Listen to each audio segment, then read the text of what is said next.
زلمه خلیلزاد نماینده خاص امریکا در امور صلح با طالبان بعد به قدرت رسیدن این گروه تندرو و خروج نیروهای امریکا از افغانستان از مقامش استعفا داد. در عریضه استعفایش به نام وزیر خارجه امریکا انتونی بلینکن خلیلزاده اقرار کرد که سازشنامه سیاسی بین حکومت افغانستان و طالبان طبق نقشه پیش نرفت.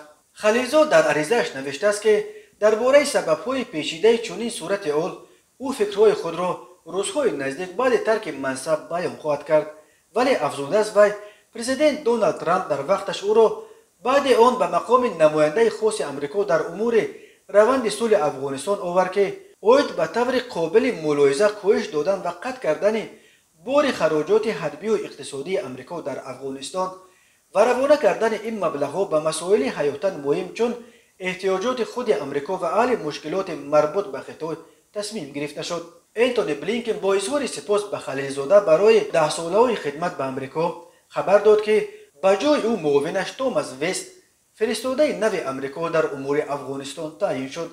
قبلا خلیلزاده در مصاحبه‌اش با فاینانشل تایمز از پرزیدنت فرار کرده افغانستان اشرف غنی گله کرده بود که به آنها وعده داده بود که حکومتش میتواند چند سال دیگر به ضد طالبان استادگری کند، ولی هنوز سربازان امریکا بیرون نرفته بدون خبردار کردن واشنگتن از کابل فرار کرد. اما منتقدان بر اینند که محض زلمه خلیلزاد که خودش پشتو بود غرب به ویژه امریکا را مایل به آن کرد که در سیاست خود در قبال افغانستان صرف روی پشتوها حساب کنند و در نتیجه غرب دو دست در بینی ماند. طالبان که ائتلاف کشورهای غرب به ضدش 20 سال جنگیده قدرت را در افغانستان دوباره غصب کردند، حکومت تحت حمایه غرب با ارتش گویا 300 هزاره مجهز با سلاح معاصر و تانک و هواپیما را در بین همگی چند روز از جانب یک توده جنگیان موتورسیکل سوار تارمار کرده شدند. زلمه خلیلزاد 71 سال دارد. او 22 مارس سال 1951 در شهر مزار شریف به دنیا آمده در کابل به وایه رسیده است و دانشگاه امریکا را در بیروت پایتخت لبنان ختم کرده است. لازم به یادآوری است که پرزیدنت فرار کرده افغانستان اشرف غنی همسبق خلیلزاد در بیروت بود. خلیلزاد در طول 2 ساله اخیر بخصوص در ماموریت‌های پرزیدنت‌های جمهوری‌خواه یکی از دیپلمات‌های کلیدی امریکا به شمار می‌رفت.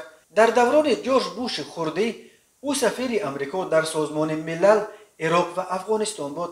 ترامپ او را فرستاده خاص در امور صلح با طالبان تعیین کرد و او بعد رفتن ترامپ و آمدن جو بایدن هم در این مقام ماند تا روند خروج نیروهای امریکا را از افغانستان رهبری کند. در مصاحبه‌اش به فاینانشل تایمز خلیلزاده گفته بود که امریکا با طالبان توافق کرده بود که جنگجویان طالب به کابل نزدیک نمیشوند، ولی بعد فرار غنی این توافق از هم پاشید. حتی بعد این هم ما با طالبان توافق کرده بودیم که آنها وارد کابل نمیشوند، گفته بود خلیلزاد. اگر حتی این ادعای او راست باشد پس طالبان توانستند ماهرانه به سر یک دیپلمات پرتجربه‌ای که در طول 20 سال سمت و سوی امریکا را نسبت به دنیای اسلام را معین میکرد کلاه گذارند و او را مثل کودک فریب دهند. هرچند منتقدانش بر اینند که زلمه خلیلزاد از آغاز مذاکره ها با طالبان به قدرت رساندن آنها را به هدف داشت و پیگیرانه هم هدفها را دنبال میکرد و در نهایت به مقصد رسید.